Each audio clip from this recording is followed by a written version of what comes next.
आइए, सुनिए, देखिए, समझिए सनातन सत्य। जैसी दृष्टि वैसी सृष्टि, दृष्टि विज्ञान। कुदरत, कुदरती रचना एवं कुदरत के कानून से शाश्वत सुख की प्राप्ति। जोधपुर के परम पूज्य महात्मा उपासक प्रोफेसर डॉक्टर सोहन राज तातेड़ के निर्देशन में सनातन सत्य। जैसी दृष्टि वैसी सृष्टि, दृष्टि विज्ञान। भाइयों और बहनों, मातृशक्ति को नमन।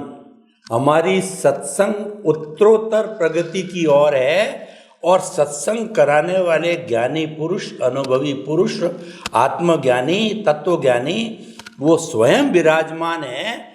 उनकी उपस्थिति स्वयं सत्संग को साक्षात्कार कर देती है। तो आप सभी की तरफ से ऐसे ज्ञानी, ध्यानी, महामनीषी, महापुरुष स्वामी कमलेशानंद जी को आप सभी की तरफ से मेरा बहुत बहुत कृतज्ञता और जय सच्चिदानंद। जय सच्चिदानंद। स्वामी जी, थोड़ा सा मोड़ लेते हैं। गहन प्रश्नों के बाद, पैकेजेस लेने के बाद, शरीर का पैकेज, कर्म का पैकेज, कर्म बंधने का पैकेज, कर्म के कैरी फॉरवर्ड होने का पैकेज के बाद में अब थोड़ा जनरल सामान्य व्यक्ति यानी जगत कल्याण भी हमारा लक्ष्य है। मात्र हमारा मुक्ति का ही लक्ष्य स्वयं का नहीं है, जगत कल्याण भी होना चाहिए। उसके लिए मैं कुछ प्रश्न जो आज हमारे समाज के अंदर चीज़ें हो रही है, जो वातावरण बना हुआ है, उसके अंदर कैसे सुधार हो सकता है, व्यक्ति कैसे आनंद का जीवन जी सकता है, उसके बारे में ये पूरा एपिसोड वो हमारे जो है जीवन को सुखी बनाने के लिए समर्पित करता हूँ। स्वामी जी, एक मध्यम वर्ग का व्यक्ति है, उच्च वर्ग में वो जा नहीं सकता और निम्न वर्ग उसको पसंद नहीं है, तो सामान्य श्रेणी में रह करके और अपना सारा रोटी कपड़ा मकान शिक्षा चिकित्सा सुविधा, कोई मैं ग्रीड की बात नहीं करता हूँ कि सारा धन मिल जावे, लेकिन सामान्य दृष्टि से घर गृहस्थी, बाल बच्चे, परिवार, माता पिता, साधु संत, जो भी जिसके अंदर समाज में, उसके अंदर वो पूरा का पूरा करना चाहता है, लेकिन उसकी पूर्ति के लिए प्रयास करता है। लेकिन जो धन के बिना समाज का काम नहीं चलता, यानी लक्ष्मी का अंतराय लग जाता है। खूब परिश्रम करता है, फिर भी जीवन भर जो है वो टूटत टूटत टूटत। 50,000 चाहिए सामान्य जो है घर गृहस्थी के लिए, मिलते उसको 30,000 ही है, और मिनिमम में भी 30,000 में काम चलता नहीं है। तो ऐसे व्यक्ति किस तरीके से ये कुदरत का कानून, कुदरती रचना, सनातन सत्य सबको समझ करके और अध्यात्म विज्ञान को समझ करके किस तरीके से वो इस अंतराय को समाप्त करे या अपनी व्यवस्था बनाए रखे, ताकि ये सामान्य हर व्यक्ति पे लागू होता है। तो कृपया कोई ऐसा व्यवहार पक्ष का, रिलेटिव सत्य का रास्ता बताइए। जय सच्चिदानंद। प्रश्न के लिए धन्यवाद। सबसे बड़ी बात है जीवन जीने का तरीका, जीवन जीने की सोच, और ये सोच का परिणाम ये होना चाहिए कि हम हर अवस्था में स्वस्थ रहे, मस्त रहे और तनाव मुक्त रहे। और ये सामान्य व्यक्तियों का जीवन का एक गोल होता है, और आध्यात्म विज्ञान इस गोल की पूर्ति के लिए किस प्रकार से वो सहायक बन सकता है। बात सही है, लोगों को आखिर अपना जीवन सुख शांतिमय और बिना तनाव जीने का ही एवरेज पीपल का लक्ष्य होता है। इनको बहुत कुछ पैसा चाहिए, बहुत कुछ संपत्ति चाहिए या बहुत बड़ा स्टेटस चाहिए या जीवन में बहुत कुछ साधन चाहिए, ऐसी उनकी सोच नहीं होती है। तो फिर ऐसे व्यक्तियों को यह आध्यात्म विज्ञान कैसे सहायक बन सकता है? बात सिंपल है कि यह आध्यात्म विज्ञान आपको हर परिस्थिति में, अगर ये विज्ञान समझ में आ जाए तो सबसे पहला बेनिफिट है मन वचन काया की जो अवस्था है, आधि व्याधि और उपाधि। आधि का मतलब होता है केवल मानसिक दुख, व्याधि का मतलब होता है केवल शारीरिक दुख, और उपाधि का मतलब होता है फ्रॉम आउटसाइड, जो बाहर से आती है। वो व्यक्ति के रूप में भी हो सकती है, साधन के रूप में भी हो सकती है और अवस्था के रूप में भी हो सकती है।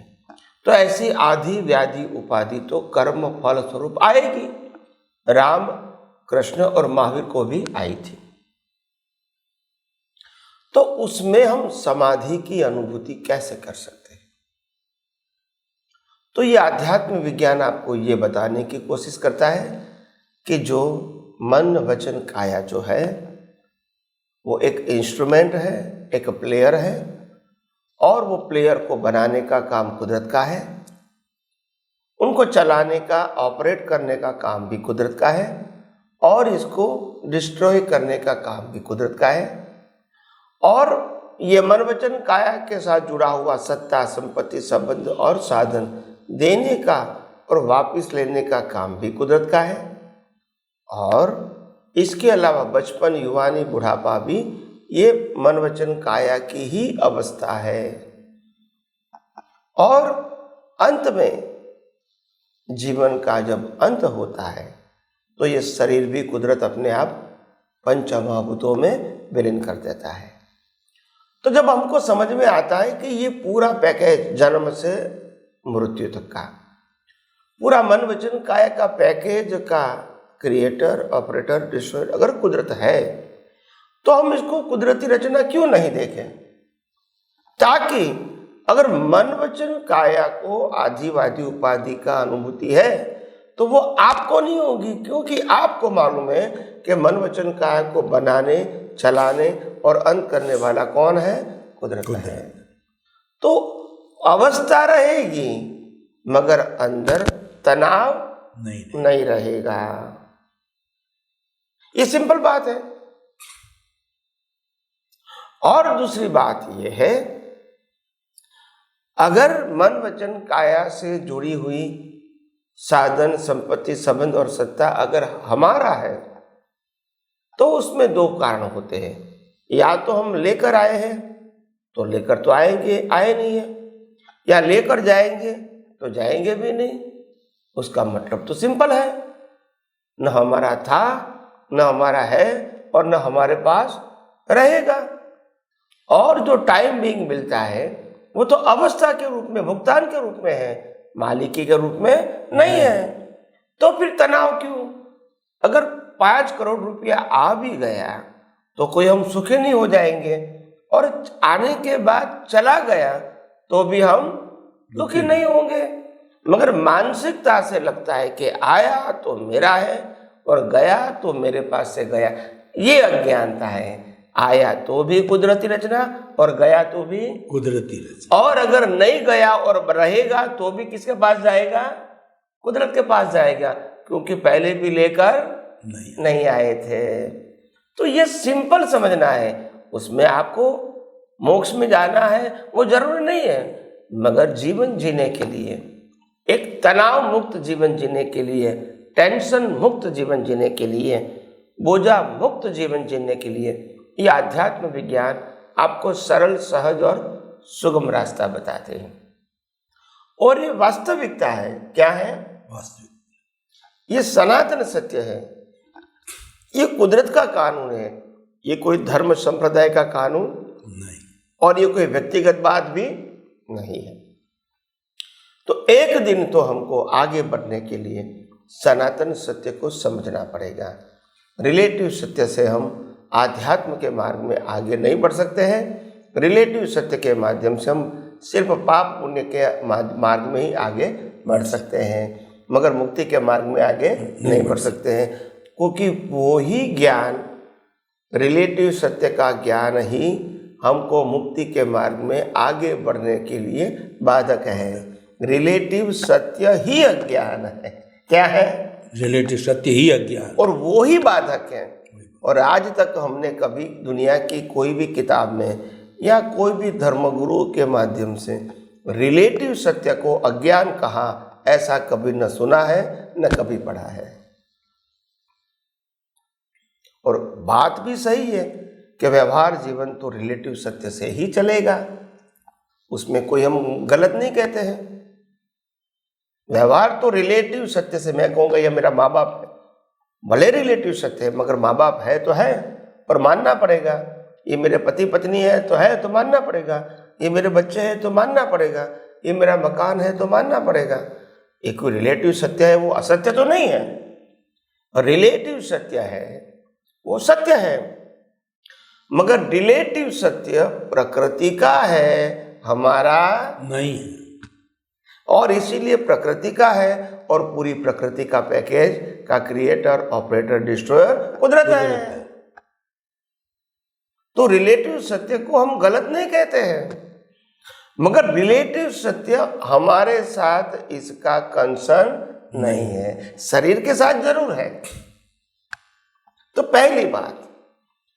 दूसरी बात, हम आदि व्याधि उपाधि में तो समाधि प्राप्त कर सकते हैं इस विज्ञान के माध्यम से, मगर हमको एक और बात भी ध्यान में रखनी पड़ेगी कि हमारे जीवन में सुख दुख के बहुत सारे प्रसंग आएंगे।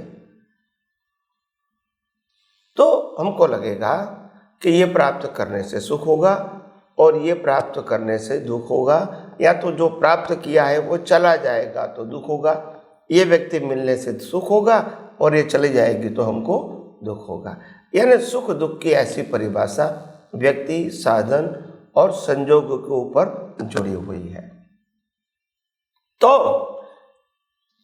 वास्तव में आध्यात्म विज्ञान क्या कहता है कि दुनिया की कोई भी साधन, संपत्ति, संबंध और सत्ता के अंदर सुख दुख देने का स्वभाव ही नहीं है, और आपको सुख दुख अनुभूति होती है वो आपकी रिलेटिव सत्य की दृष्टि का कमाल है, वो फैक्ट नहीं है। कुदरत के कानून के मुताबिक, कुदरत का कानून साफ है। कुदरत कहते हैं मैं न किसी को दुख देता हूँ न किसी को सुख देता हूँ, मेरा काम तो कर्मों का फल देना है, फिर फल को आप सुख मानो दुख मानो वो आपका सब्जेक्ट है। मैं पर्टिकुलरली सुख दुख देता नहीं हूँ, मगर संजोग के आधार से जो परिस्थितियाँ मैं देता हूँ इसको आप सुख दुख फील करते हैं। दुनिया में सुख दुख की कोई परिभाषा है ही नहीं, परिभाषा ही नहीं है। एक व्यक्ति कहेगा कि अगर मैं कहूँगा कि किसी को दुख देगा तो वो पाप है, किसी को सुख देगा तो वो पुण्य है, और इसीलिए हम समझते हैं कि किसी को सुख फील होता है तो वो सुख है, किसी को दुख फील होता है तो वो दुख है, मगर वो वास्तव में हकीकत नहीं है, वो मान्यता है। एक व्यक्ति को लेने में सुख है और दूसरे व्यक्ति को देने में सुख है। एक व्यक्ति को संसार की सभी चीजों पाने में सुख है, दूसरे को त्याग करने में सुख है। एक व्यक्ति को शादी करने में सुख है, एक व्यक्ति को शादी न करके सन्यासी रहने में सुख है। तो ये कोई सिद्धांत है या व्यू पॉइंट है? ये तो व्यू पॉइंट है। व्यू पॉइंट, ये कोई सनातन सत्य वाली बात नहीं है, ये रिलेटिव सत्य है। सबका अपना अपना व्यू पॉइंट हो सकता है। अगर मंदिर के बाहर कोई भिखारी खड़ा है और अगर मैं दर्शन करके बाहर निकलता हूँ और वो भिखारी भीख मांग रहा है और मैंने उसको 10 रुपया दिया तो उनको सुख फील होगा। और वही मंदिर के बाहर कोई BMW लेकर आता है और उनका पूरा परिवार दर्शन करके बाहर आता है, मैं उनके मालिक को भी 10 रुपया देता हूँ तो उनके लिए इंसल्ट है। तो सुख दुख को कोई परिभाषा है? वो तो व्यू पॉइंट है सबका। ये कोई सनातन सत्य डेफिनेशन नहीं है, मान्यता है, भ्रांत मान्यता है। इसीलिए जगत में सुख दुख जैसी कोई चीज नहीं है और जो कुछ भी संयोग मिलता है वो हमारे कर्मों के भुगतान के लिए मिलता है और इसीलिए इसके लिए किसी के ऊपर ब्लेम और क्लेम करने की आवश्यकता नहीं है। तो ये दूसरी बात है। तीसरी बात आपको मैं बताऊं, जन्म जीवन और मृत्यु। कभी किसी को ऐसा लगता है कि युवानी जीवन में लंबे समय तक चले और कभी बुढ़ापा आता है तो लोगों को लगेगा बुढ़ापा जल्दी खत्म हो जाए। कभी बुढ़ापा में लगता है कि इससे तो बच्चा था तो अच्छा था, कोई टेंशन तो नहीं था, खेलना, कोई जिम्मेदारी नहीं थी, घर परिवार नहीं था, शादी नहीं थी, बीवी बच्चे नहीं थे, कितना अच्छा जीवन था। तो ऐसे हर परिस्थिति में लोगों को अच्छा बुरा लगता है। तो कुदरत क्या कहती है? ये सभी प्रकार की अवस्था जो बचपन है, युवानी है, बुढ़ापा है, कुदरत कहता है मैं आपको ये अवस्थाएं देता हूँ क्योंकि उसी प्रकार से आपको भुगतान करना है। जो बच्चा 10-15 साल की उम्र में नाता धोता है तो उनके लिए माँ बाप जिम्मेदार होते हैं सभी क्रियाओं के लिए, और बच्चे को तैयार करना ये जिम्मेदारी माँ बाप की होती है। बच्चे को कोई टेंशन नहीं होता है, तैयार होता है मगर टेंशन। युवानी होती है तो तैयार होने में फटाफट हो जाता है, पर एक मोह भी होता है। क्या होता है? मोह। मगर फिर भी उस क्रिया को हम परिश्रम युवानी में नहीं मानते हैं। मगर जैसे ही बुढ़ापा आता है तो ऐसी हर चीज हमको करनी तो पड़ती है मगर एक बोझ लगती है। क्या लगती है? बोझ। हाँ। और फिर एक प्रोजेक्ट जैसा लगता है कि स्नान करना एक प्रोजेक्ट है, खाना खाना एक प्रोजेक्ट है, सोना एक प्रोजेक्ट है, घर से बाहर जाना एक प्रोजेक्ट है। ये ना प्रोजेक्ट लगता है। उम्र होने के बाद हर क्रिया होती तो है मगर वो इजी नहीं लगती है। कोई कहता है कि स्नान कर दो, नहीं तो युवाओं को कहेंगे तो हाँ अभी स्नान कर लेता हूँ, फटाफट करके तैयार हो जाए। जब बूढ़े व्यक्ति को कहेंगे आपको स्नान करना है तो बोला अब थोड़ा समय लगेगा मेरे को, आप जल्दबाजी मत करना, धीरे धीरे मैं जाऊँगा, बाथरूम में लेटरिन होगा, फिर ब्रश करूँगा, दाढ़ी करूँगा, स्नान करूँगा, फिर कंघी करूँगा, ये सब कुछ करूँगा तो टाइम लगेगा। ये मेरे लिए भी इतना आसान नहीं है। तो कहने का मतलब ये सब कुछ अवस्थाओं के अधीन होता ही रहेगा, ये कोई नई बात नहीं है। मगर कुदरत कहती है ये सभी अवस्थाएं जो आती हैं, बचपन, युवानी, बुढ़ापा, ये जीवन का एक हिस्सा है और सभी को आता है।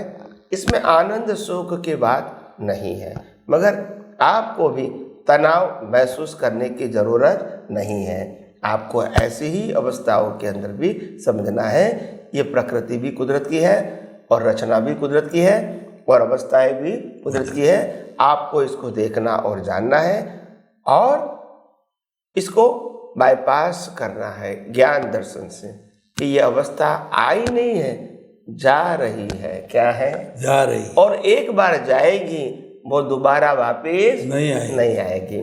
तो इसीलिए एक बार जो परिस्थिति आई वो बार बार आएगी और इसका तनाव महसूस करना मानसिक रूप से वह उचित नहीं है। तो आइए हम आध्यात्म विज्ञान के अंदर और आगे एपिसोड में और नई बात आपके सामने पेश करेंगे। तब कब के लिए जय सच्चिदानंद। स्वामी जी आपका बहुत बहुत धन्यवाद। स्वामी जी काफ़ी एपिसोड से जो हम सिद्धांत की बातें करते आ रहे हैं, सिद्धांत अपनी जगह अच्छा है, क्योंकि सिद्धांत ही नहीं है, जब लाइफ का ध्येय नहीं है, वो सिद्धांत से बनता है तो लाइफ कैसे होगी, वो टारगेट, वो गोल कैसे अचीव होगा, ये बात तो सही है, लेकिन उसको पूर्ति करने के लिए थ्योरी के साथ में एक्शन होना जरूरी है।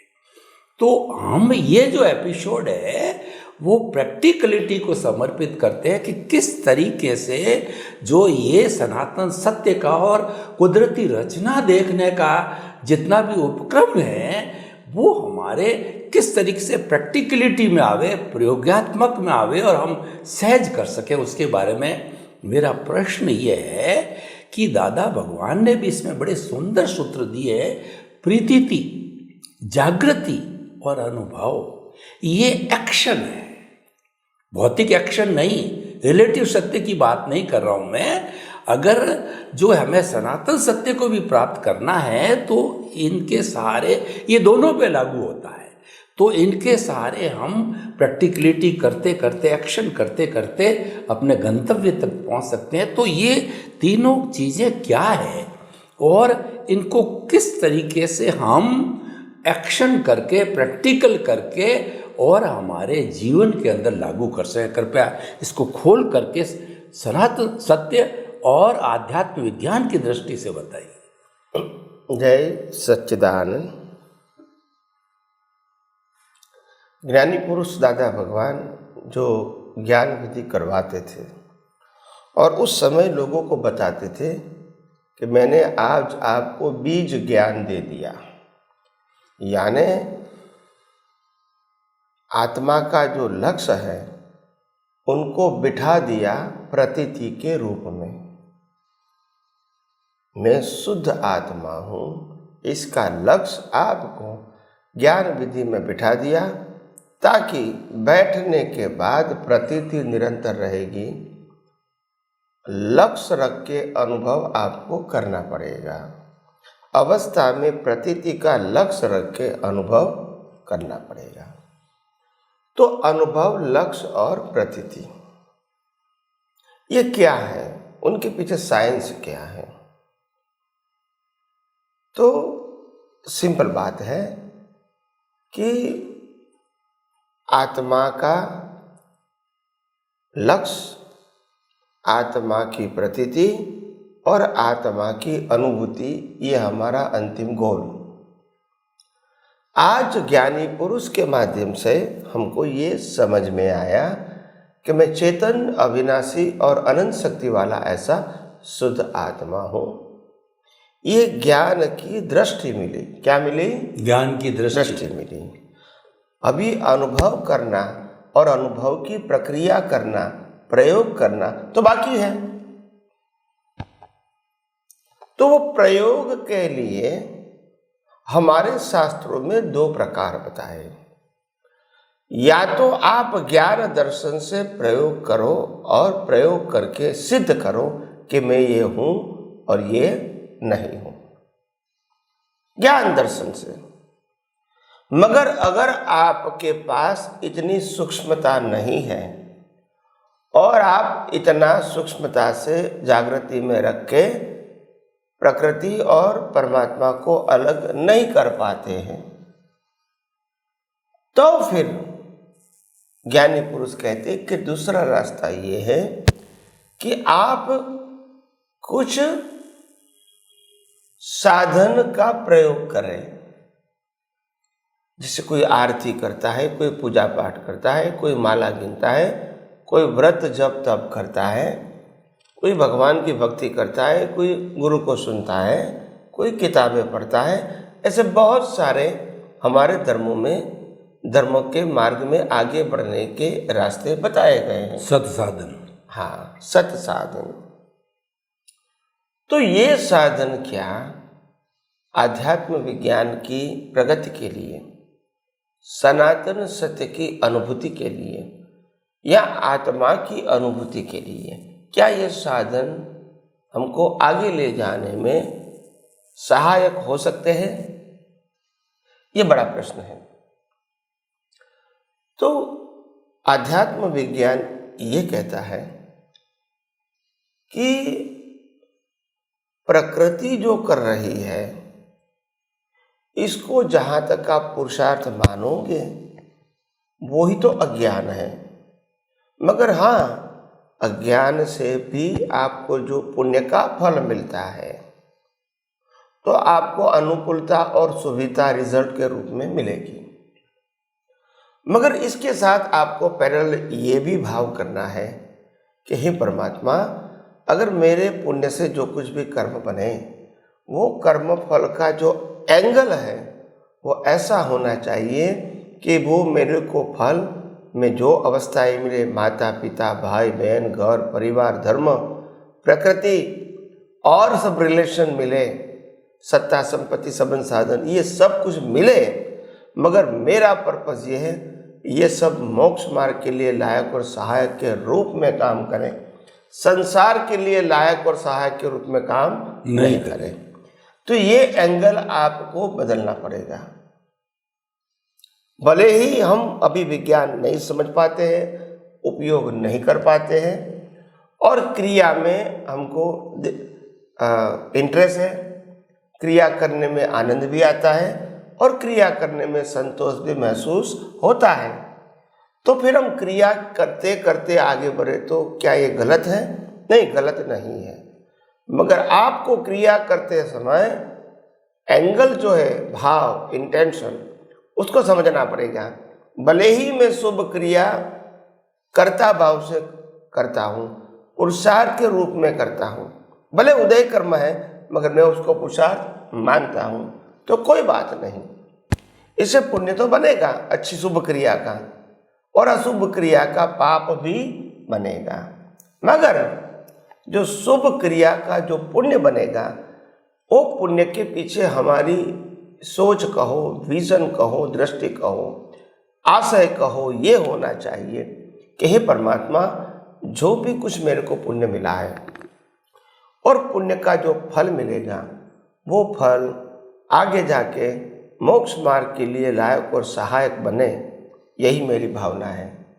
भले महल मिलो या झोपड़ी मिलो, रिच मैन मिलो या पुअर मैन मिलो, मगर मेरे को जो कुछ भी मिले वो मुक्ति के मार्ग में सपोर्ट करने वाले, सहाय करने वाले, आगे ले जाने में हेल्प करने वाले मिले, मेरे को संसार में खींचने वाले नहीं मिले।